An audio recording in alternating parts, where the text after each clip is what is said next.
Buenos días a todos, bienvenidos a esta nueva reunión de la EFAP, clase. Aquí estamos reunidos para poder llevar adelante en este momento tan complejo que nos está pasando en el país, llevar adelante una nueva reunión para poder formar y capacitar a los compañeros. Ante todo, lo que le queremos dar es la bienvenida y las gracias por estar un día como hoy aquí en este lugar, en esta escuela. Es necesario tener y encontrar el tiempo para poder militar y para poder estar en este lugar que, en definitiva, es parte de lo cotidiano. Voy a tratar de nombrar y agradecer a los compañeros presentes del movimiento obrero y las autoridades presentes que se encuentran aquí en la escuela, que nos han venido a acompañar. En primer término, al doctor Jorge Rachid, que va a ser nuestro disertante, que ha venido después de una larga trayectoria política, gremial y docente, a trabajar, a hablar aquí en la ciudad de Bariloche. En segundo término, agradecemos al secretario general de ATRAC, Freddy Obregón, al secretario general de Luz y Fuerza, Gabriel Prieto, al secretario general de UTEDIS, José Luis Poggi, al secretario general de SUTERIACHI, Luis Gionfrini, que además es director de la Secretaría de Empleo, al secretario general de SUCAR, Esteban Romero, que además es el delegado regional de la Secretaría de Trabajo, al secretario general de ASIMRA, el compañero Moreira, al CIES Moreira, a la delegada regional Nelly Miranda, al secretario general del Sindicato de Farmacéuticos, Aldo Nenier, al prosecretario gremial de ATSA, Atilio Arruga. También le damos la bienvenida y agradecemos su presencia al compañero presidente de Carta Abierta,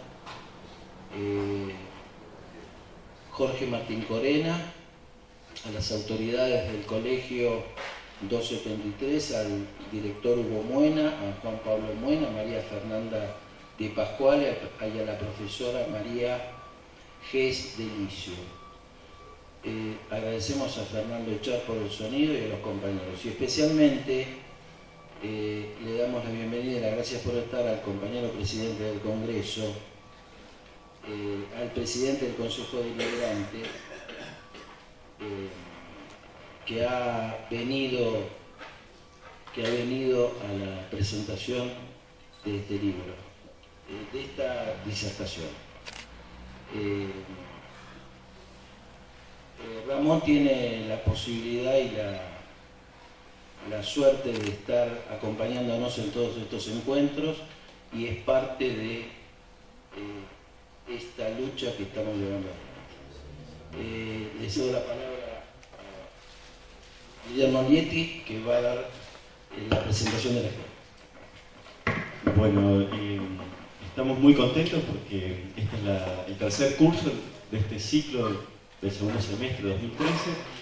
Seguimos teniendo una convocatoria bastante interesante, muy diversa, bastante heterogénea en el grupo de gente que viene, así que estamos contentos por esta convocatoria. Les quiero anunciar además de que la próxima actividad la vamos a tener el 9 de noviembre y el 19 de corriente, 2 días después del Día de la Lealtad, vamos a hacer las capacitaciones en la escuela del EFAP. En el EFAP vamos a hacer las capacitaciones para los fiscales del Frente para la Victoria para las próximas elecciones. Así que también los invitamos a todos aquellos que quieran venir a capacitarse. Vamos a ofrecer unas certificaciones que les van a servir de ahí más como fiscales del Frente para la Victoria. Bueno, ahora vamos a tener 2 expositores y va a haber alrededor de las 11 y 11 y pico, va a haber un cuarto intermedio de unos 20 minutos, que repito, el objetivo de ese cuarto intermedio es la articulación.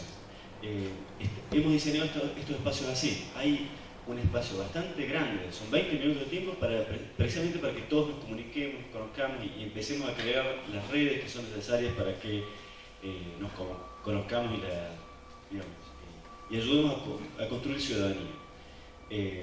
Bueno, ahora podés presentar vos a los expositores.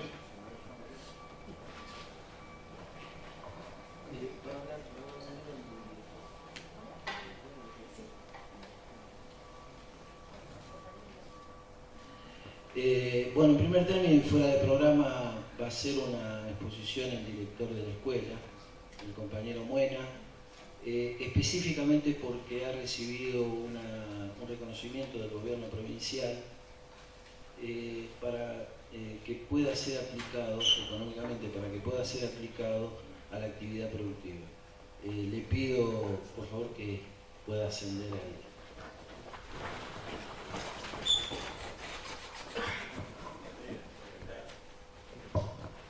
Buenos días a todos, un gusto compartir este espacio con ustedes y brevemente, no quiero tomar mucho tiempo, pero es un hecho muy importante que hemos vivido especialmente estos últimos 2 años.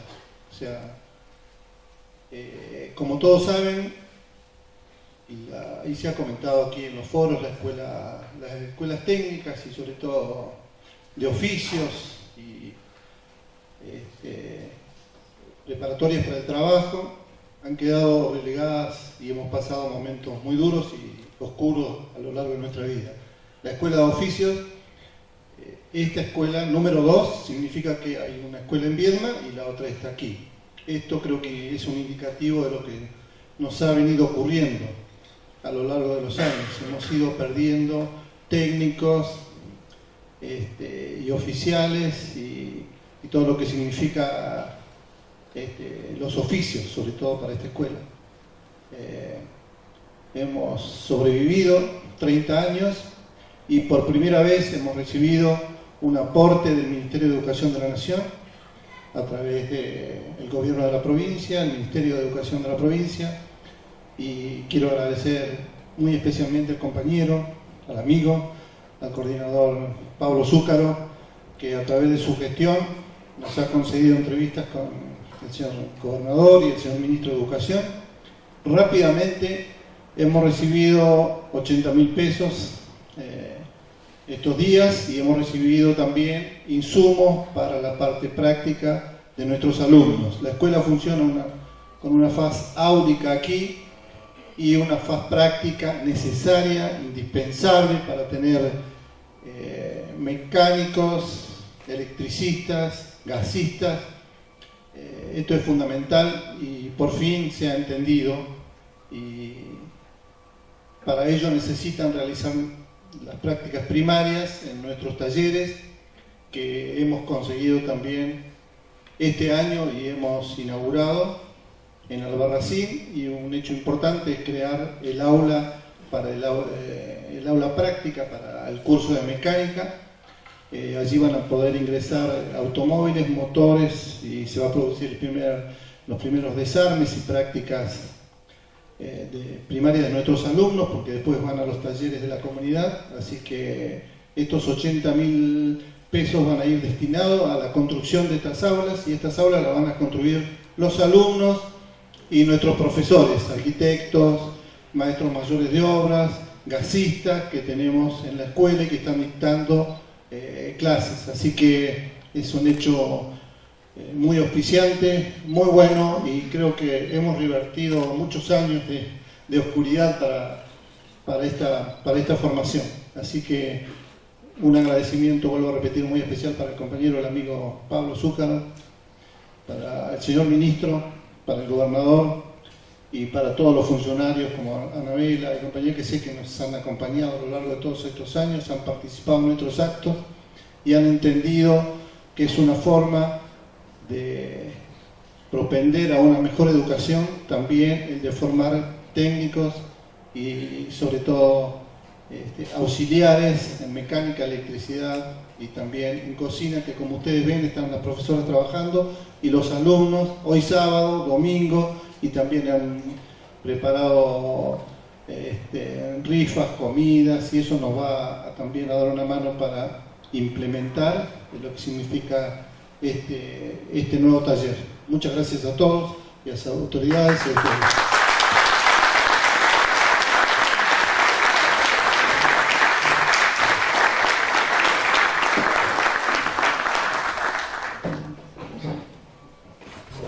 Bueno, continuando con el programa, ahora va a hacer uso de la palabra la compañera Gabriela Carreras, que acá me piden que haga una presentación de currículum, y realmente creo que todos los que la conocemos y la queremos sabemos de sus valores y su forma de manejarse en la política y en la vida. Es legisladora provincial, es licenciada en Letras Modernas, es trabajadora de la educación, se desempeñó principalmente como docente a nivel medio en el año 2006, presidió la Convención Municipal Constituyente, actualizadora que realizó la nueva Carta Orgánica Municipal de la Ciudad de San Carlos de Bariloche, fue concejal de la Ciudad de San Carlos de Bariloche desde diciembre hasta del 2011, es legisladora provincial del Frente Cargo Victoria, es una compañera y es una amiga. Arabela.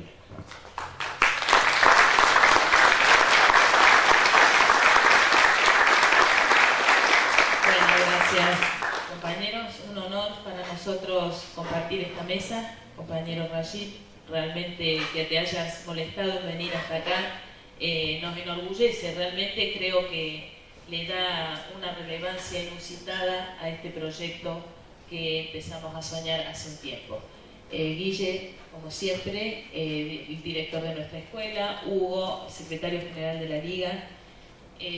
Bueno, como siempre tenemos un referente local en estas charlas y un referente que nos puede aportar una mirada nacional, hoy me toca asumir este rol local, súper local, en nuestros encuentros.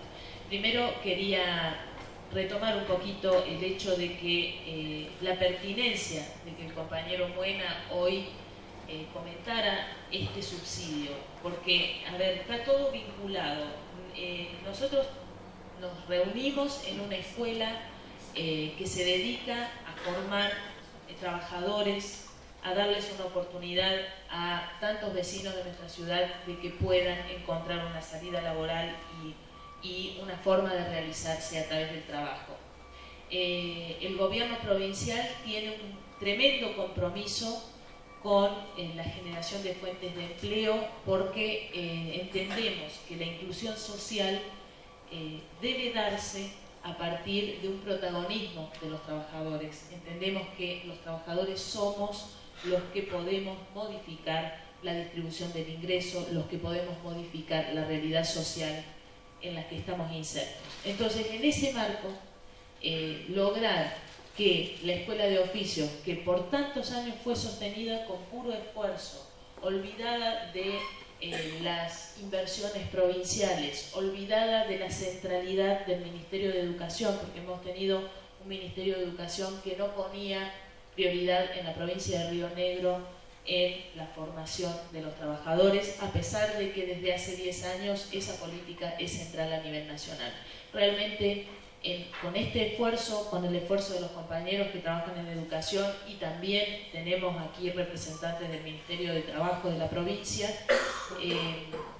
hemos logrado revertir este olvido, poner en el centro de la preocupación el trabajo, y creo que hay pequeñas muestras y grandes muestras, y de eso un poquito queremos hablar hoy. En estos últimos 10 años, a nivel nacional, se han incorporado más de 4 millones de trabajadores a el empleo en blanco, el empleo digno. Realmente digamos, las cifras son históricas, se equiparan a cifras de la década, de décadas muy viejas. Es decir, nosotros después del peronismo del peronismo de Perón, hemos visto cómo ha ido decayendo el empleo en blanco, las cifras, los valores, los porcentajes a nivel nacional fueron retrocediendo hasta que desde el 2003 a esta parte empezó a darse una reactivación productiva del país, una reinserción laboral de los sectores del trabajo. ¿Esto qué implica? Implica la posibilidad de redistribuir riqueza, de que el sector del trabajo participe en mayor medida del porcentaje de la producción de riqueza del país. Es decir, esa concentración que parecía que era inabordable del capital llevándose la mayor parte de los beneficios de la actividad económica del país, se empezó a revertir aumentando la participación del sector de los trabajadores. Pero esto que ocurría a nivel nacional a lo largo de esta década no lo pudimos vivir de la misma manera a nivel provincial y mucho menos a nivel local. A mí en lo personal, como barilochense nativa, me preocupa grandemente lo que ocurre en nuestra región andina, y en este análisis, que la verdad es que ocupa buena parte de los debates de la Escuela de Formación Política, hemos podido juntar una serie de datos que nos dan la pauta de que el escenario laboral, económico, local es preocupante, pero que hay alternativas ciertas de salida. Es decir, muchas veces hemos debatido el escenario crítico local sin encontrar caminos de solución. Creo que en dos sentidos. Por un lado, en el sentido de un compromiso militante, ideológico con este tema, y por el otro lado, una fuerte decisión política de invertir para revertir esto, nos permite hoy tener una mirada mucho más positiva. Nosotros, si analizamos la actividad económica local, podemos observar, habría que contrastar varios estudios que complementan la información, pero podríamos decir, simplificando, que en el orden del 54% de la actividad productiva de nuestra ciudad está directa o indirectamente vinculada al turismo. Esta cifra es preocupante porque el turismo por momentos goza de muy buena salud y, sin embargo, es vulnerable a una serie de variables que hacen que temporadas enteras el turismo fracase como actividad inclusiva. En realidad, de por sí es una actividad inclusiva para algunos y que deja siempre fuertes sectores excluidos. Pero, de todos modos, cuando tenemos muy buenas temporadas, la actividad económica se nota en todos los aspectos de la ciudad. Es decir, nosotros vemos que las escuelas privadas tienen alumnos, pagan cuotas, que la gente paga los impuestos, o sea, la actividad estatal se ve beneficiada, que el kiosquero del Alto, que parece que no vive del turismo, sin embargo, vende más, etc. Digamos, para no dar demasiados detalles. Entonces, la actividad turística, cuando tenemos buenas temporadas, da una sensación de bienestar. Esa sensación de bienestar tiene un límite que es el límite de sectores que estructuralmente no acceden al beneficio del trabajo generado por la actividad del turismo. Entonces, nosotros vemos que, por ejemplo, trabajadores que vienen de Buenos Aires en una temporada consiguen trabajo inmediatamente. Y sectores de nuestra población estructuralmente excluidos de la actividad del turismo no consiguen trabajo. Porque el turismo tiene determinados perfiles que no incluyen a todos. ¿Está bien? Y el derrame del turismo no es tan real como dicen que es. Por varios sentidos. Primero, porque se concentra mucho la ganancia, es decir, quienes más tienen, más ganan. Y el trabajador que en algún momento consigue empleo y se siente realizado porque la temporada está buena, probablemente a los 3 meses se vuelve a quedar sin empleo porque viene la baja, el empresariado en general no pierde, el empresariado no reduce sus ganancias. En las malas temporadas el empresariado reduce su capacidad de dar empleo, pero no reduce su capacidad de ganar y arriesga poco. Entonces, decíamos, por un lado el turismo produce esto, una masa de trabajadores que ingresan y salen fluctuantemente de la posibilidad de trabajar. Toda una masa de trabajadores que no ingresan, no tienen una oportunidad en el tipo de empleo generado por el turismo. Y por el otro lado, algo que hemos discutido mucho y que la verdad hemos estado muy bien asesorados por los compañeros de la Universidad de Río Negro, cómo encarece, digamos, la vida en general, la presencia de turismo encarece la vida en la localidad y sobre todo encarece los bienes inmobiliarios. Es decir, el acceso a la tierra es mucho más cara porque aquí está supervalorada porque es un bien que se usa para la industria del turismo. Entonces, dicho en lenguaje de licenciada en letras, ustedes tienen que entender que lo mío no es un análisis de economista, es algo que nosotros nos sentamos a debatir como trabajadores para ver cómo vamos a hacer para mejorar este contexto que lo conocemos no porque seamos brillantes intelectuales, sino lo conocemos porque analizamos la realidad cotidiana que nos toca vivir. Dado ese escenario, nosotros decimos, bueno, tenemos una monoindustria que es el turismo y hay que hacer un poco de historia, y acá hay expertos en historia que los veo sentados y les pido mil disculpas, seguramente alguna vez van a poder ayudarnos más a contarnos esta historia, pero Bariloche no siempre vivió del turismo. Nosotros creemos, yo nací en una ciudad turística y me daba la impresión de que siempre habíamos vivido el turismo y no fue así. Es decir, ¿esto qué nos indica? Bariloche nace como una aldea agrícola, había trigo en la calle Gallardo, lo que hoy nos parece una cosa imposible. En pleno centro teníamos producción, por ejemplo, de trigo. Cuando vemos la historia nos damos cuenta que no necesariamente debemos ser lo que se supone que somos. Y cuando nos damos cuenta que esto no es algo dado, sino algo construido históricamente, también nos damos cuenta que lo podemos cambiar, ¿cierto? Entonces, ¿eso implica que despreciemos el turismo como actividad económica? No.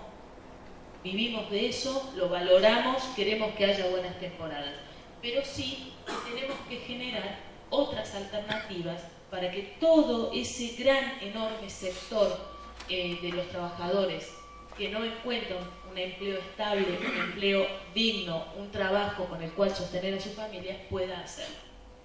En ese marco nos pusimos a analizar, no nosotros, esto se viene haciendo desde hace muchos años, cuáles son las potencialidades que tiene nuestra región, porque para diversificar nosotros decimos, ¿qué vamos a hacer? Vamos a volver a la actividad agrícola y es difícil. Volver a plantear trigo es un poco difícil, no estamos en condiciones de competir probablemente, tenemos las tierras ocupadas con casas y edificios, tenemos circuitos turísticos destinados a eso, así que volver a nuestros orígenes sería básicamente difícil, pero viendo cómo estamos, podemos reconocer el potencial enorme que tiene nuestra ciudad y nuestra región en materia de ciencia y tecnología.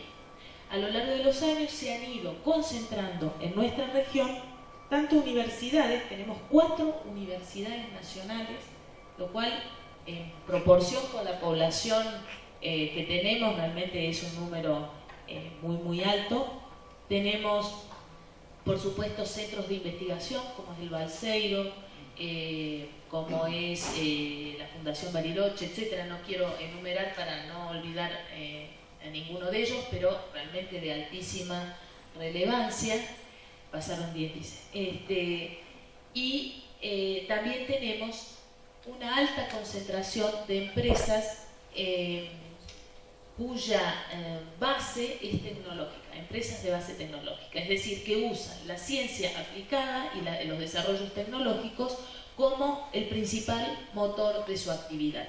Entre ellas, por supuesto, tenemos la empresa INVAP, que es una empresa de la provincia, una empresa que tiene un nivel nacional y un nivel internacional de primera línea y sin embargo es una empresa provincial, es decir, está creada por una ley provincial. Viendo este escenario, decimos, entonces, ¿qué falta? Si tenemos un gran desarrollo en materia de ciencia y tecnología, ¿qué nos falta para que esto signifique un mejoramiento de la calidad de vida de los barilochenses y de los rionegrinos? Porque la verdad es que la capacidad instalada que nosotros tenemos en nuestra ciudad alcanza para mejorar la calidad de vida de no solo los barilochenses, sino de los rionegrinos. Y lo que entendimos es que falta traducir, vincular todo este conocimiento de ciencia y tecnología a la actividad productiva. No hemos tenido políticas locales que aprovecharan políticas nacionales que van en este sentido. Es decir, el otro día, hace una semana, tuvimos oportunidad de escucharlo al ministro Barañao acá en nuestra ciudad, y él les hablaba a los científicos y les planteaba exactamente esto. Y les decía, ¿cómo van a devolver ustedes a la población, a la ciudadanía que les paga el sueldo, ese beneficio? Es decir, el científico es un sector privilegiado de nuestra sociedad, que muy bien está privilegiado, porque tenemos que apostar a eso como sociedad y como gobiernos, pero que no puede ser que esa actividad y esos desarrollos de altísimo nivel, porque Argentina tiene un nivel internacional que es requerido por todos los países, no solo de la región, sino en Estados Unidos, en Europa, reclaman científicos argentinos, la presencia de científicos argentinos. Entonces, la pregunta es, ¿cómo vamos a lograr que por lo menos una parte de esos desarrollos se traduzcan en más fuentes de empleo, en gente que viva mejor, en pobladores de la línea sur que tengan agua, que la luz llegue a los parajes? Nosotros tenemos una gran parte de la provincia a oscuras y estamos trabajando mucho con la Liga Peronista y con los compañeros de Luz y Fuerza para mejorar esa capacidad eléctrica en la provincia, ¿no? Entonces, un poquito esta es la descripción de las potencialidades que tenemos y de los problemas que tenemos. Y ahora, para ir cerrando, les cuento lo que ya saben, pero bueno, en búsqueda de esta solución, el gobernador Alberto Beretilnec envió a la legislatura de la provincia, de la cual formó parte, un proyecto para expropiar las tierras para el parque tecnológico e industrial de nuestra ciudad, que se logró ayer.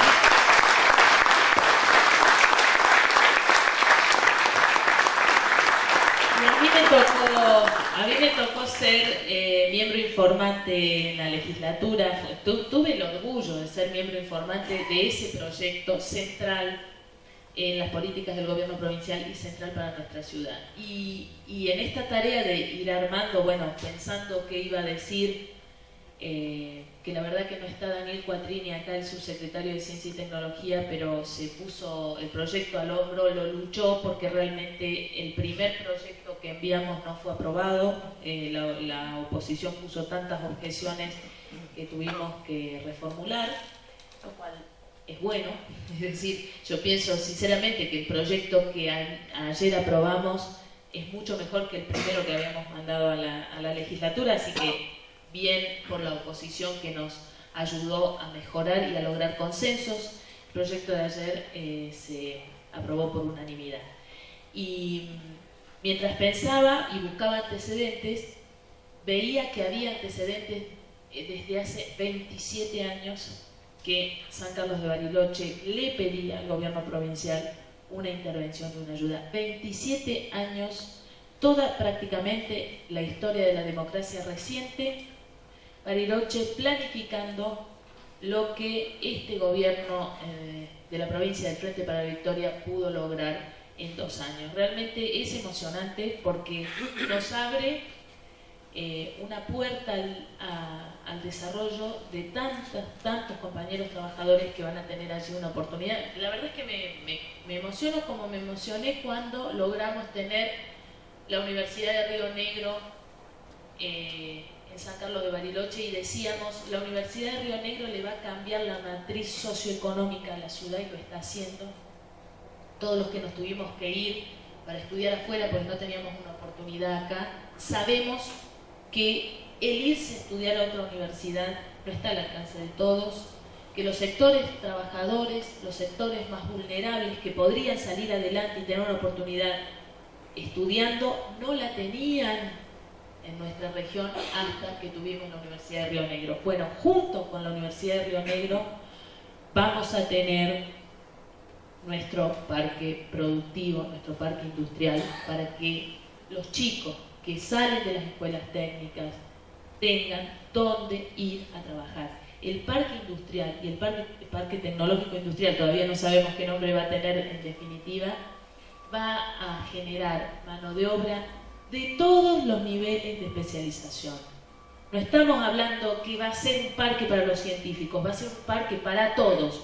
Y es más, tuve una reunión en el Ministerio de Educación de la provincia esta semana y hemos acordado que vamos a instalar una escuela técnica, una escuela secundaria técnica dentro del predio del parque, porque nosotros queremos que los chicos se formen ahí, se formen en ese ambiente, circulen por las empresas que están generando cosas, ideas para nuestra región y para nuestro país, porque tenemos que tener soberanía tecnológica, soberanía de conocimiento y tenemos la capacidad de hacerlo. No es posible que la falta de voluntad política de estos gobiernos provinciales que nos tocó tener nos hayan excluido de esa posibilidad.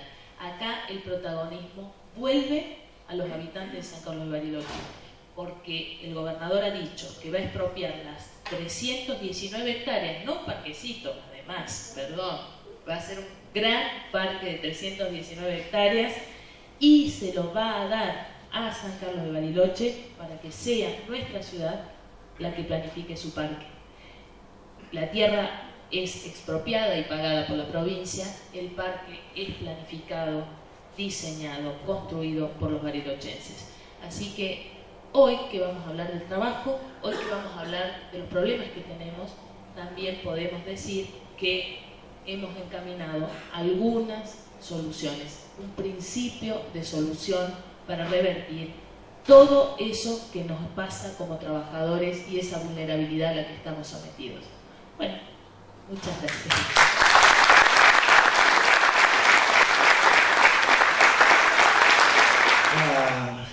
Bueno, ahora sí viene el dato fuerte, que es el compañero Jorge Rachid. Voy a leer un poquito su currículum pequeñamente. Jorge se pone colorado, pero es verdad. Lo que pasa es que lo que hay, y es muy importante lo que hay. Profesor titular en Ciencias Sociales de la Universidad de Lomas de Zamora, adjunto de la Cátedra de Medicina del Trabajo de la Universidad de Buenos Aires, destacado militante justicialista, muy destacado. Es médico, tiene posgrado en Medicina del Trabajo y es especialista en Seguridad Social. Fue secretario de Medio de la Nación y coautor del libro Accidentes y Enfermedades del Trabajo, editorial Juris. Fue cofundador y director de la Red Nacional de Laboratorios Públicos Estatales y actualmente está abocado a la producción pública de medicamentos en el Ministerio de Defensa de la Nación, poniendo en marcha el laboratorio conjunto de las Fuerzas Armadas para su aporte a la comunidad del sector público hospitalario, dicta seminarios en seguridad social en el país, en cuerpo de delegados y en comisiones de la Confederación General del Trabajo del Interior. Con auspicio del Ministerio de Trabajo de la Nación, tenemos con nosotros al compañero Jorge Rachid.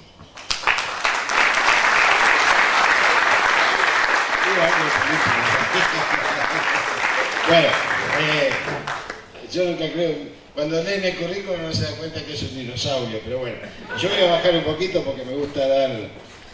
hoy les quiero agradecer a Guillermo, a Anabela, a Hugo, vamos a tratar de que ustedes también participen de esta charla, porque me pueden interrumpir. Cuando yo estoy hablando, si algo no entienden, levantan la mano y me interrumpen. Generalmente el alemán me permite después retomar normalmente lo que estoy diciendo. Hoy vamos a hablar del movimiento obrero y la seguridad social, y es un título raro, aparentemente raro, porque lo vamos a dividir en 3 partes esta charla, digo para los que toman tiempo y pasan papelitos, digo entonces en 3 partes. Tenemos un marco conceptual, después vamos a llenar de contenido lo que es el neoliberalismo, que todo el mundo habla del neoliberalismo y resulta que, ¿y qué es el neoliberalismo? ¿Qué tiene que ver con el movimiento obrero? ¿Qué tiene que ver con la seguridad social? ¿Qué tiene que ver con la salud? ¿Qué tiene que ver con la educación? ¿Con las obras sociales? ¿Qué tiene que ver? Bueno, eso lo vamos a ver en la segunda parte. Y en la tercera parte vamos a ver, como corresponde a cualquier cuadro militante, cuáles son los caminos de búsqueda, esto que vamos a hacer en el Congreso del Pensamiento, pero que también tiene que llevarse propuestas sobre cómo vamos a construyendo, como están construyendo ustedes, los nuevos caminos que recuperen ese modelo social solidario que habla el título de la conferencia. Ustedes sabrán que el movimiento obrero es prácticamente vertebral o iniciático con la revolución industrial, pero antes existían los movimientos solidarios en el mundo. Se conoce poco que los incas tenían los pueblos originarios tenían un modelo solidario. Uno cree que lo inventó Perón, no, viene de antes. Nosotros lo perfeccionamos a nuestro criterio, a nuestra idiosincrasia, a nuestra personalidad. Pero los incas que peleaban y guerreaban y eran también agricultores, ¿qué pasaba cuando morían los hombres de la familia? Cuando morían los hombres de la familia, el resto de la comunidad iba y sembraba la tierra de las viudas y los chicos. Esto era solidaridad plena. Si alguno le pregunta a ustedes quiénes construyeron las pirámides de Egipto, ustedes van a decir las pirámides las construyeron esclavos. Bueno, no, los esclavos estaban para otras tareas, los construyeron trabajadores egipcios. ¿Y quieren que le diga una cosa? Los trabajadores egipcios tenían un doble trabajo que era muy sano además porque trabajaban la cosecha en el Nilo y trabajaban después las pirámides en invierno y con eso además tenían una jubilación. Tenían jubilación, fíjense ustedes. Entonces, la seguridad social y la revolución industrial trae un nuevo mapa. Ese nuevo mapa es un mapa económico que inaugura, obviamente, una nueva etapa de la relación entre lo que es el capital y el trabajo. Acá hay economistas que si digo alguna pavada me corrigen, pero no tengo problema que me corrijan porque en realidad soy médico cirujano, entonces puedo decir algunas pavadas porque el paciente está dormido habitualmente. Entonces, cuando viene el proceso de la revolución industrial, se agudiza la explotación del hombre. Y esto de la explotación no es un dato menor. Ustedes saben que la conquista el supuesto descubrimiento de América, que fue una colonización, tuvo 3 etapas. Esto, yo les voy dando nombre de títulos de libros que realmente el que le guste investigar después lo puede hacer, pero se describe muy bien en algunos libros, sobre todo el de Hugo Chumbita, el último. La primera etapa fueron los adelantados, que eran todos chorros, eran todos ladrones, que se estaban muriendo de hambre en Europa y vinieron acá a robarse todo lo que había, ¿no es cierto? Vinieron a robarse el oro de los incas, la plata, pero después vino una segunda etapa, que era institucional, que era que había que empezar a trabajar para robar, ya no estaba todo arriba, y ahí trajeron los esclavos. Entonces empezaron a venir los esclavos porque no iban a trabajar ellos, eran todos ladrones, los ladrones no laburan, tenían que laburar otros, los esclavos y los indios, fueron los que laburaron. ¿Para qué? Para extraer la riqueza de las minas de Potosí, para las riquezas minerales, las explotaciones de la mita y todo lo que conocemos de la historia. Y después venía la etapa institucional, que era como ellos querían armar el imperio con que nosotros fuésemos una... O sea, esto en la historia está, para que ustedes lo reemplacen, lo estudien, está rico, nos permite encontrarnos a nosotros mismos y nos permite encontrar el primer genocidio en América Latina de 100 millones de pueblos, de hombres y mujeres y niños de los pueblos originarios que fueron muertos, algunos las matanzas y otros en el trabajo esclavo que tuvieron que soportar. Pero la revolución industrial, cuando se inicia, también inicia la explotación del hombre. Y ahí empiezan los primeros movimientos obreros a tratar de dignificar el trabajo. Por ejemplo, en la industria textil, las famosas industrias de Manchester, ¿no es cierto?, allá en los albores de la revolución industrial, que le dan impulso a Inglaterra para que sea potencia, trabajaban chicos menores de 8 años. ¿Saben por qué? Porque medían lo necesario para poder correr debajo de las líneas textiles. Entonces todos los chicos, si crecían, ya los echaban. Los pibes trabajaban 12 horas, corriendo. Cuando se cortaba una línea tenían que ir por abajo a modificar el tema de la línea. En las minas extractivas trabajaban chicos menores de 1,50 de altura, porque más de 1,50 ya no daba la posibilidad de tener una relación de costo-trabajo que le permitiese un rinde superior. Entonces el túnel tenía que ser de no más de 1,50 para que eso dé profundidad y llegar a la ubicación de la mina sin gastar tanta plata en la construcción del túnel. Trabajaban los chicos. Trabajaban los chicos en las chimeneas. ¿Quién limpiaba las chimeneas? Los famosos desollinadores. Todo esto viene a cuento de que el movimiento obrero surge. Bueno, todo esto también hay que contar de que en nuestro país tuvimos algunos albores del movimiento obrero. Hubo una huelga muy famosa de los gráficos. Los gráficos es el primer gremio, en realidad se forma el primer gremio en 1857, que no es un gremio porque se forma junto con las patronales. A los 2 años, 3 años, 4 años, empieza el conflicto, que te lleva vos, que me llevó yo, estas cosas que suelen suceder en la vida. Y se declara una huelga de los obreros. ¿Qué hacen los patrones de las imprentas? Que no eran muchas, pero había imprentas en Buenos Aires. Se van a Uruguay a buscar los imprenteros de Uruguay para cruzar el charco. Entonces, los uruguayos preguntan, ¿y por qué vienen a buscar a nosotros? Porque los muchachos están de huelga ya. Si están de huelga, nosotros somos el diablo. Es el primer signo de internacionalismo que hay en la historia argentina y que la dan los gráficos en el año 1875. Fíjense ustedes si había albores.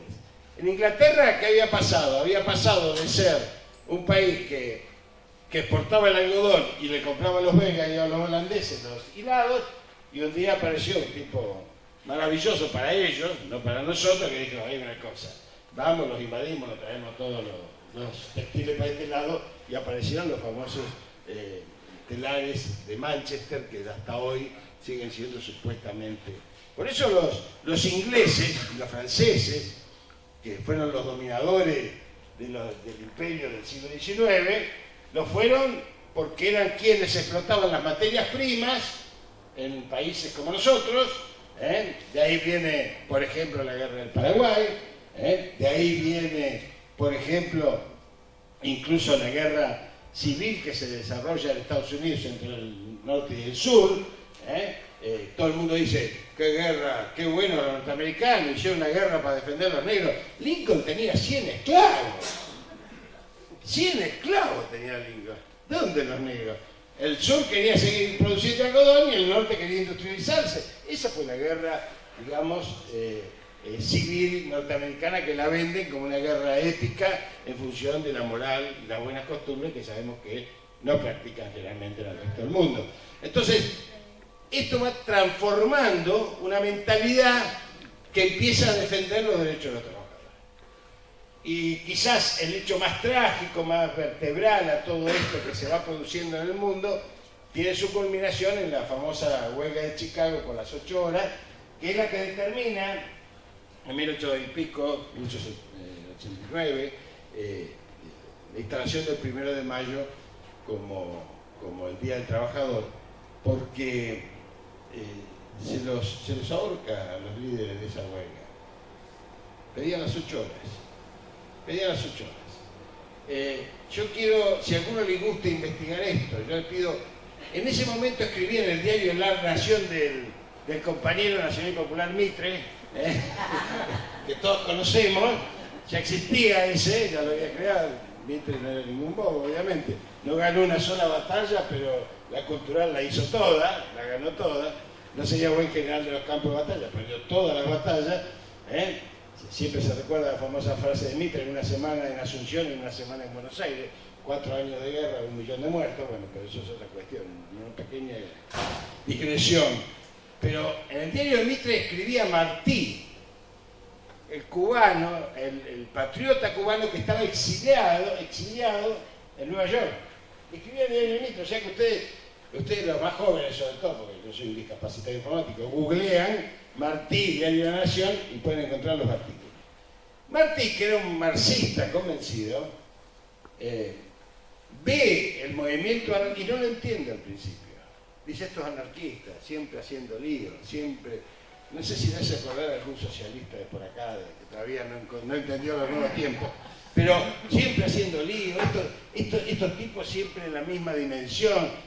Pero a medida que transcurre el juicio, Martí, con una grandeza intelectual, una honestidad intelectual impresionante, empieza a variar porque se da cuenta que lo que piden los trabajadores y lo que le relatan las mujeres de esos trabajadores, que al final fueron igual condenados y muertos, era lo mismo que estaba planteando él, para su propia patria, para Cuba. Entonces se da cuenta y él lo reconoce, dice, yo al principio creí que, por eso digo así, lo buscan, son editoriales de Martí, de José Martí, que por supuesto era un intelectual, pero también le gustaba, quería ser protagonista, lo mismo que Jauretche. Jauretche escribía muy bien, pero agarró los fierros y fue a paso no libre a hacer una revolución en el año 33 para poder restituir la democracia en la Argentina, digamos. Martí volvió a Cuba y por supuesto en el primer combate lo mataron, murió con la arma en la mano. Pero bueno, estas son digresiones de la historia. Pero este hecho del 1 de mayo inscribe también en la memoria de todos nosotros cómo ese capitalismo que se rinde a las 8 horas, en el transcurso del siglo XX va deteriorando ese mecanismo de protección laboral y nosotros llegamos en los 30 y pico de años del neoliberalismo a asumir como cuestión natural que podíamos trabajar 12 horas y después vamos a explicar por qué sucede todo eso y por qué se flexibilizan las condiciones laborales que había costado tanta sangre conseguir. Esto no termina ahí, el tema de las mujeres, las 125 mujeres que hacen huelga para equiparar sus derechos con los del hombre, que son quemadas vivas en la fábrica textil en Estados Unidos. Obviamente, esto después sale de ahí el Día Internacional de la Mujer, 125 hicieron una huelga, están encerradas, las cerramos de todo y le quemamos la fábrica. 125 muertos, mujeres que pedían su equiparación salarial con los varones. Fíjese usted lo que ha costado conformar una conciencia del movimiento obrero que no era un reclamo salarial, era un reclamo de dignificación. En la Argentina tenemos hechos paradigmáticos, cercanos, que los más jóvenes no conocen, pero ustedes saben lo que pedían nuestros compatriotas, tanto argentinos como chilenos, que trabajaban en la Patagonia trágica. ¿Pedían salario? No, no pedían salario. El movimiento obrero de la Patagonia trágica se inicia, según lo dice Osvaldo Valle, que es un investigador que de hace 30, 40 años se está dedicando a eso, se inicia porque los trabajadores querían una vela y un catre. Una vela y un catre. Dormían en el piso y no tenían luz, querían una vela y un catre, y se los niegan. Y por eso se inicia un movimiento que termina con la muerte por fusilamiento de 1.500 trabajadores. En Villa Guillermina, allá en Villa Ocampo, norte de Santa Fe, inicio del Chaco, con la forestal, los trabajadores pedían que le dupliquen los vales, porque cobraban con vales, no cobraban con plata. Que le dupliquen los vales y tener un día franco. No tenían día franco. Fíjense ustedes las condiciones del principio del siglo XX. No estamos hablando de la prehistoria, ni de los dinosaurios, ni de... Es decir, a un esclavo, yo siempre lo digo esto, a un esclavo, cuando se compraba un esclavo, De última, el que lo compraba estaba haciendo una inversión de capital, en términos económicos. O sea que lo cuidaba, porque tenía que cuidarlo, era su capital. Nadie paga algo para destruirlo al día siguiente. Sin embargo, al trabajador se lo cuida menos, porque no se lo compra, pero se lo destruye en esa etapa que estamos viendo, hasta que se empiezan a conformar derechos y empiezan a producirse movimientos que llevan realmente a crear una conciencia. Y esa conciencia deviene también con las fuertes corrientes inmigratorias europeas. Por eso los primeros sindicatos son anarquistas y socialistas. Pero ahí sale un señor que también escribía muy bien, que es Miguel Cané, profesora, que saca la ley de residencia, que llegó como la profesora también a ser diputado de la Nación, pero un gorila maltrecho, donde decía que cualquier sindicalista o cualquier obrero que reclamase derechos debía ser expulsado del país. O sea que se expulsaron más de 150.000 trabajadores que reclamaban derechos, que eran extranjeros, que habían descendido de los barcos, que habían venido a trabajar y que querían condiciones de trabajo. La ley de residencia, que junto con la Acción Patriótica, que eran todos los grupos oligárquicos armados, provocaron la gran crisis de los talleres Bacena en Buenos Aires, donde murieron 700 obreros, 700, sí, en la calle, ahí en los que van a Buenos Aires, en pleno Villa Urquiza, estaban los talleres Bacena, que eran talleres de acería, de los famosos Krieger Bacena, después siguieron, porque los dueños son lo mismo siempre, los dueños del dinero, los dueños del poder, los dueños de la tierra, son exactamente lo mismo.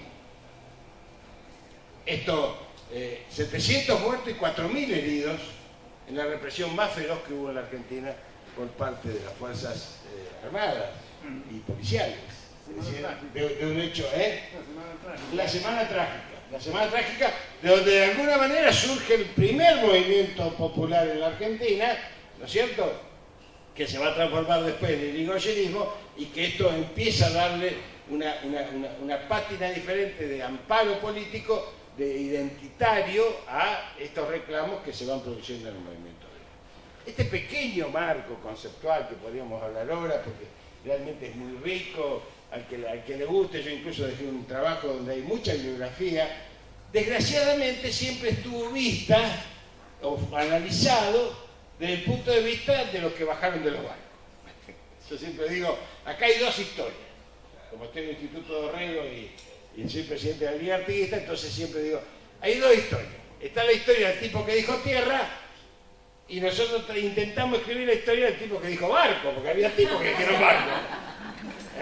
Había tipos acá que dijeron barco, un barco. Bueno, esa historia, yo pongo un poco de humor porque si no pero esa historia que se está escribiendo, que la estamos recuperando en este proceso de estos 10 años, yo voy y vengo de la historia para que vayamos conformando un mapa. En estos 10 años hemos tenido una recuperación histórica que nos ha permitido decir que Felipe Varela fue un líder latinoamericano. No fue un tipo que matando llega y se va como la zamba. Usted le pregunta a cualquier pibe, ¿quién es Felipe Varela? Ah, el que matando llega y se va, un asesino. No, era uno de los principales líderes latinoamericanos opuesto a la guerra del Paraguay, perseguido hasta la muerte, muerto y exiliado en Chile. Bueno, ese era Felipe Varela, el último de los grandes caudillos. Opuesto a Rosa, sí, opuesto a Rosa, se oponía a Rosa, porque decía que Rosa no quería dar la Constitución y ellos querían la Constitución. Estas son cuestiones históricas que ustedes pueden leer, pueden investigar. Es tan rica la historia argentina, es tan profunda. Nosotros hoy estamos viendo lo de Famatina, ¿no es cierto?, en La Rioja. ¿Ustedes saben quién fabricaba las monedas en el siglo XIX? La Rioja las fabricaba. Las acuñaba porque tenía Famatina, entonces fabricaba la moneda de oro, la casa de la moneda estaba en La Rioja. Y por eso Facundo era la barbarie, porque no se las quería entregar a los ingleses. Que Rivadavia había negociado con los ingleses, una gran compañía, la pueden encontrar, junto con el crédito Lavarín, hace una gran compañía, la Mini no sé cuánto, yo no hablo inglés, cuando lo hablo es como una vaca gallega, mejor que no lo hable. Así que estos...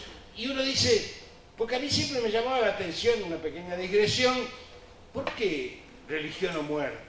Me llamó la atención esto de Facundo, religión o muerte, porque decía, qué consigna rara, yo no entendía muy bien por qué la consigna, qué sé yo, podía entender patria o muerte, ¿no es cierto? Religión o muerte. Y si ustedes acceden al libro de Ortega Peña y Duhalde, Facundo y las Montoneras, se dan cuenta que el tipo enarbola la religión, porque todos los que venían del Imperio Británico, que eran todos protestantes. Entonces él impone la religión católica para combatir a los extranjeros. Fíjense ustedes cómo son los vericuetos. Y bueno, y la gente de La Rioja, con Facundo, defiende el trabajo, porque si les llevaban la Casa de la Moneda se quedaban sin laburo y la mina la iban a explotar para llevarse el oro sin producir moneda. Estas cosas son las que le van dando identidad, le van dando un matiz a la historia que algunos llaman revisionista y que yo me opongo a que sea revisionista, porque en realidad es la búsqueda de la historia, no es revisionista. El revisionista es el tipo que revisa lo que hace otro. Nosotros no tenemos que revisar lo que hace otro, tenemos que construir esa historia, que la oralidad y que la memoria histórica colectiva y los mismos datos nos dan para decir, la historia es esta. La historia es esta. Y un último aviso parroquial.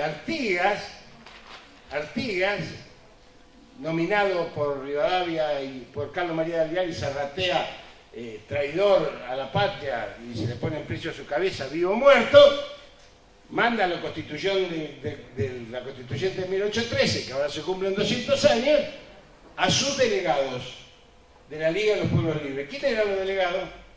Eran de Córdoba, de Santa Fe, el Chaco no existía, de Misiones, de Corrientes, de Entre Ríos, de la Banda Oriental, de Asunción del Paraguay y de Río Grande do Sul, y después viene Santiago del Estero también. O sea que era medio país. ¿Qué hace el Zarratea de Alvear? Y no lo dejaron entrar, lo metieron preso. ¿Por qué? Porque pedían no la libertad de vientres, como nos enseñaban cuando íbamos a la escuela primaria, pedían la libertad de los esclavos. Porque Artigas planteaba eso, quería el trabajo y la tierra es una concepción única. Entonces él decía así, él tenía esa término difícil, pero en realidad lo que logra Artigas es el sincretismo de los negros, de los esclavos libertos, de los negros escapados, todo eso se logra en función de objetivos que tienen que ver con el trabajo. Los españoles decían que eran contrabandistas. ¿Contrabandistas de qué? Si uno está dominado y colonizado y quiere negociar con uno que está fuera de la colonia, ¿es contrabandista o es un patriota que quiere romper el colonialismo? Estos nos han vendido, digamos, una cuestión histórica que tiene poco que ver con esto. No quiero distraerme mucho en lo histórico, pero porque se produce en la Argentina entonces, a partir del golpe de 1930, un proceso que tiene que ver con la recuperación de la conciencia nacional y tiene que ver también con la reformulación del movimiento obrero desde otros parámetros. ¿Saben por qué? Porque en la Primera Guerra Mundial, durante la Primera Guerra Mundial, Irigoyen, que ya era un tipo nacionalista, plantea el neutralismo. El neutralismo. Esta es una guerra interimperialista, nosotros no tenemos nada que ver. Se arman las huelgas por salario de los frigoríficos y los socialistas y los liberales, por supuesto, y los conservadores dicen, ¿cómo van a hacer huelga? No van a poder comer las tropas aliadas. Y los reprimen y los meten presos y los movilizan militarmente. No se dan cuenta que el movimiento obrero argentino acompañaba la idea del neutralismo. Esto nos pasa también en la Segunda Guerra Mundial, donde algunos intentaban que las tropas tengan el alimento de la Argentina explotando a los trabajadores argentinos y decían hay que hacer un sacrificio por la paz. La paz, una paz de 40 millones de muertos no es una paz, lo dijo la presidenta el otro día en Naciones Unidas. No se construye la paz sobre cadáveres. Entonces la Argentina fue neutralista y esto afectó profundamente la visión que tenía y tiene el movimiento obrero con aquellos sectores que piensan el país desde otro lugar. Esto es muy interesante para analizarlo, ¿no es cierto? Es decir, es muy lindo porque en realidad cuando surge en la consigna peronista, ni yanqui ni marxista, que nadie nos venga a joder sería, digamos, en términos... Nosotros pensamos por nosotros mismos. Eso no quiere decir que nos recalcamos en el marxismo determinadas líneas de construcción del pensamiento, que incluso las utilizamos habitualmente, pero eso es otra cosa. Una cuestión son lo identitario, aquello que hace nuestra vida, aquello que hace nuestras relaciones personales, lo que hace nuestra inserción social, y otra cosa es que nos vengan a imponer condiciones de intereses externos que quieren modificar las pautas laborales, y ahora vamos a ver cómo lo hicieron, y por eso hice traer el pizarrón, porque quiero dejarle algo por escrito para fijar algunas fechas y algunas cifras, para que ustedes vean que el movimiento obrero organizado es una construcción muy pesada desde el punto de vista histórico. Es una construcción de pensamiento, es una construcción de acción, es una construcción dolorosa, es una construcción de mártires, pero es una construcción que le ha permitido al obrero argentino estar parado en un lugar que no está parado ningún otro trabajador de Latinoamérica. Esto hay que tenerlo presente, esto hay que solidificarlo, hay que darle contenido, pero esa construcción que a partir del 43 toma impulso con el peronismo, incorpora entonces el eje nacional, el eje de la cultura del trabajo y el eje más importante, creo yo, desde el punto de vista histórico y de aporte del peronismo, que reconoce que hay un nuevo actor social en la política argentina que dinamiza y vertebra el movimiento nacional y popular en la Argentina, que es el movimiento obrero organizado. Entonces, eso que Perón articula, hay muchas anécdotas muy lindas, que nos llevaría mucho a hablarlas, pero Perón cuando sube la dirección, él pide la dirección de trabajo y el resto de los coroneles se le ríen y dice, ¿para qué querés? No era ni siquiera una secretaría. Le dice, ¿para qué querés? Después dejame. Igual él tenía un grupo que se llamaba el GO, ¿no es cierto? El Grupo de Estados Unidos, donde ya venían planteando el tema del poder. Es decir, nada es casual. Cuando viene San Martín, y vuelvo a la historia, cuando viene San Martín, Carlos María de Alvear y Sapiola vienen a tomar el poder en la Argentina. De hecho, echan la segunda junta, así que eso está claro. No vienen porque pasaba por aquí Bilú y entré. No, eso no era San Martín. San Martín venía y después, como él estaba en la misma logia, y Carlos María de Alvear le gana a San Martín, lo manda al ejército del norte, que era un ejército destruido, y Alvear se queda de director supremo. Y San Martín le dice, yo para allá no voy, yo voy por este lado. Y ahí es donde San Martín construye su propia estrategia. Pero todo esto, cada vez que sucede un hecho, es porque hay una visión atrás, que es política, que es estratégica, que es modelar una situación de construcción social en la Argentina de acuerdo a cómo se piense el compromiso nacional que tiene el dirigente que lo hace. Y Perón, que elige esa dirección, es muy hábil, dice, yo con los dirigentes que están atrás, y de acá tenemos que formar nuevos dirigentes. Entonces lo citaba, le decía, ¿usted cuáles son las demandas? 10 demandas, 50 gremios. Entonces, pero decía, bueno, lo vamos a estudiar. Entonces lo volvía a llamar y decía, chico, ¿no tiene el Congreso Nacional Extraordinario tal día? Bueno, está bien. Y se les caía el Congreso sin avisar. Y entonces iba, se sentaba en el Congreso y decía, bueno, en realidad lo que vamos a hacer es vamos a darle esto, y los dirigentes quedaban, no sabían dónde estaban parados, y empezó a gestar una nueva camada de dirigentes que tuviese que ver no ya con las negociaciones específicas salariales ni las condiciones de trabajo, sino intentar integrar al movimiento obrero a una lucha política que es superior. Es superior. Porque la lucha política del movimiento obrero, y después lo vamos a ver, es una lucha política superior, no se quedan ni siquiera en la propia fábrica, ni en el propio taller, ni en el propio servicio. Y eso lo vamos a ver cuando en el 55 a Perón lo destituyen. Una anécdota, no anécdota, una tragedia, con el bombardeo de junio del 55 en Plaza de Mayo, único bombardeo en la historia de población civil fuera de marco de guerra, ni civil ni internacional. No hubo otro bombardeo en la historia. No hubo otro bombardeo de fuerza propia. No hubo nunca un bombardeo de fuerza propia sobre población civil en el mundo, fuera de estados contingentes de guerra. Provocó más muertos que Guernica. Muchos de ustedes sabrán de Guernica de la Guerra Civil Española, porque la pintó Picasso y quedó para la historia. Bueno, acá no tuvimos un Picasso. Ese es un bombardeo que hizo la Fuerza Aérea Alemana para ayudarlo a Franco a perpetuarse en el poder. En Guernica murieron 300 personas. Acá murieron 380 personas. Y esto fue en nombre de la democracia y la libertad. Y muchos de ellos tienen nombre de estaciones hoy y nombre de calles en Buenos Aires. Los que bombardearon, que están arriba de los aviones. El movimiento obrero, que había sufrido la pérdida de Evita, intenta una reacción y los sindicatos son intervenidos. Ahí viene, casi entrando en la segunda parte, que después se las voy a poner en números, un tema muy interesante. ¿A qué viene la revolución libertadora? A cortar el ciclo de acumulación de capital, llamarían los economistas, de capital propio, de distribución de la riqueza.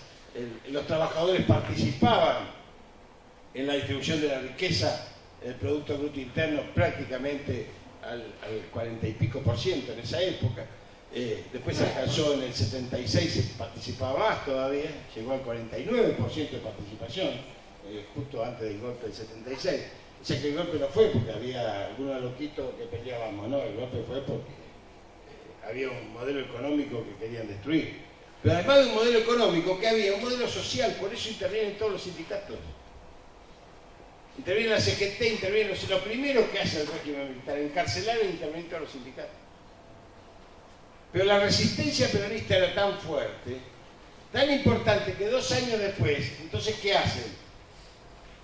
Lo primero que hace la revolución fusiladora es derogar la Constitución del 49. ¿Por qué deroga la Constitución del 49? ¿Porque la había hecho Perón? ¿Porque permitía la reelección? No. La deroga porque tiene los derechos de los trabajadores. Que yo les pido que vean la película de Fabio, una sinfonía inconclusa, en esa parte donde Perón, por Radio Nacional, anuncia los derechos de los trabajadores uno por uno y explica por qué es ese derecho. Va desde la higiene y seguridad del trabajo hasta los reclamos salariales, hasta los aportes solidarios. Fíjense la película de Fabio, creo que está en el segundo o en el tercer CD, no sé cómo se llama, es esa cosa, porque todos los días cambian. Y entonces, ¿qué hace la dictadura? Lo primero que hace es derogar los derechos de los trabajadores. Para que los trabajadores no se enojen tanto, entonces pone una cláusula que aún hoy figura en la Constitución modificada en el 94, que es el artículo 14 bis de la Constitución Nacional, que nunca se cumplió. Digo para los que hablan de hay que tener transparencia institucional, hay que tener reglas de juego claras. Bueno, el artículo 14 bis, léanlo, son 4 párrafos. Dice, entre otras cosas, que los trabajadores tienen que participar en la ganancia de las empresas. Tienen que participar. Esto es el artículo 14 bis de la Constitución Nacional. Dice que los trabajadores tienen derecho a acceder a la información completa y a los libros de las empresas. Dice que los argentinos tenemos derecho a la educación gratuita, a la vivienda. Eso dice el artículo 14 de la Constitución. Nunca se cumplió. Pero como le dan ese, como diría algún político pícaro, le dan ese mastiquín, los tipos levantan la intervención a la CGT. Y ahí es donde viene el gran proceso del 57 de reconstrucción del movimiento obrero organizado. Un movimiento obrero organizado que empieza a dar respuestas muy rápidamente, porque Perón manda a votar a Frondizi, el movimiento obrero cumple con eso, pero con Frondizi se pone en condiciones en el pacto Cook-Frigerio, que se firma en Panamá, pero el pacto Perón-Frondizi, se reconoce que el movimiento obrero tiene que tener un rol protagónico en el diseño y en la construcción del movimiento social solidaria en Argentina. Todavía no había obras sociales, pero ya estaban los institutos. ¿Se acuerdan los institutos? Los mayores se deben acordar. El instituto ferroviario, el instituto bancario, eran grandes hospitales incluso. Ya empezaban a construirse entre el Estado y los sindicatos una red de contención social y, por supuesto, el tema jubilatorio, la jubilación universal. Esto forma parte de ese pacto y automáticamente Frondizi lo incumple. Como corresponde a cualquiera que firma un pacto, lo incumple al día siguiente. El movimiento obrero organizado en ese momento inicia una batalla que nuevamente es repelida a sangre y fuego, fundamentalmente por dos acciones. La primera es la acción del frigorífico Lisandro de la Torre, que fue una toma del frigorífico con 4.000 trabajadores, que fue destruido con tanques del ejército. Estamos hablando del año 61.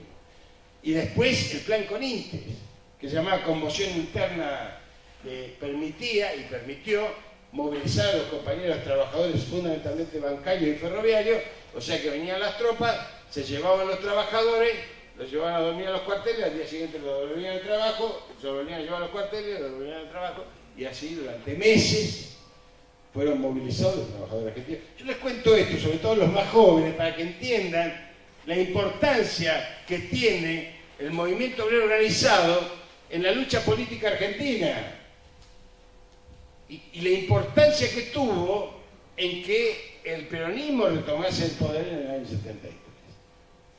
Pero claro, el poder del otro lado, esto es como un partido de fútbol, del otro lado están los otros intereses.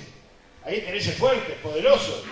Ustedes saben que Roca hizo el índice del Fortune argentino, cuando vino de la campaña del desierto, a los Martínez de Oz y sus acólitos le entregó 1.500.000 hectáreas, a los Pereira ahora 600.000, a los Burris 400.000, podríamos, estos que vienen hoy a decir somos la patria, claro, ¿cómo no va a ser la patria si te la regalaran? Claro que son la patria, ¿sabes qué? Son la patria y yo te la quiero sacar porque vos te la llevaste. Esto sucedió en la Argentina, todos apellidos emblemáticos. Ustedes, los Redley acá en Tierra del Fuego, los ingleses, no los de Gaiman, estoy hablando de los otros ingleses, los que tienen las estancias. Bueno, toda esa gente le fue entregada la tierra. Le fue entregada la tierra porque, ¿saben por qué le entregaron la tierra? Porque eran buenos. Roca dijo, bueno, yo se la voy a dar esta para andar bien. No, estos le pusieron la guita para que Roca vaya y mate, entonces cuando volvió tuvo que devolver la guita con tierra. Esto es tan sencillo como es una transacción comercial que costó la vida a miles y miles de mapuches, obviamente en la Patagonia. Esto sucedía también entonces, este era el país que quería rehacer la revolución fusiladora y después Frondizi. Un país absolutamente dependiente, un país agroexportador, un país colonial. La Argentina, en el año 51 y 52, fabricaba aviones a reacción. 30 años después, 82, fuimos a Malvinas, y esta fue mi gran pelea con los militares, y lo que fabricábamos éramos turbohélices. O sea que habíamos retrocedido. Y cuando los militares decían, yo que tengo que escuchar a un peronista, vos me tenés que escuchar porque vos sos un pelotudo, perdón la expresión académica, de que derrotaste a Perón y en vez de tener hoy aviones a reacción de última generación, tenemos esta porquería que estamos fabricando que son turbohélices. Con el cual además no nos sirvieron ni para nada, porque son aviones de combate táctico, no sirven para la guerra estratégica, en fin, hay una serie de consideraciones. Por eso yo me emocioné tanto cuando oía Novela decía el avance tecnológico. El INVAP, por ejemplo, es una de las cuestiones más importantes que tenemos, de la llave, junto con el balseiro que tenemos en la Argentina, para producir esto que es no las ciencias duras, sino las ciencias aplicadas. Y en esto el movimiento obrero tiene mucho que ver, porque hoy un trabajador, cualquier trabajador de cualquier rama de actividad, tiene que saber manejar una ¿cómo se llama? La pantalla PCB, esa pantalla que se usan para las máquinas, para los que ponen los containers, todo se maneja hoy con máquinas. O sea que hoy el trabajador es un trabajador que tiene que estar capacitado y especializado, y la tecnología tiene que darle herramientas para que ese trabajador pueda trabajar. O sea que eso se llama tecnología aplicada. Yo no le puedo dar a un trabajador una cuestión en chino y decir, bueno, trabaja, flaco, y en chino no te entiendo. A mí, o me lo traducís o me haces una máquina que me sirva para manejarme. No me des para cuidarme la cabeza un casco de 2,5 kilos, porque a los 2 minutos estoy muerto. No me des un audífono, que es como trabajar con un palo por ahí metido. No, eso no sirve. Uno tiene que trabajar en las mejores condiciones y el trabajo se tiene que adaptar al individuo y no el individuo al trabajo, porque si el individuo se adapta al trabajo termina muy dañado.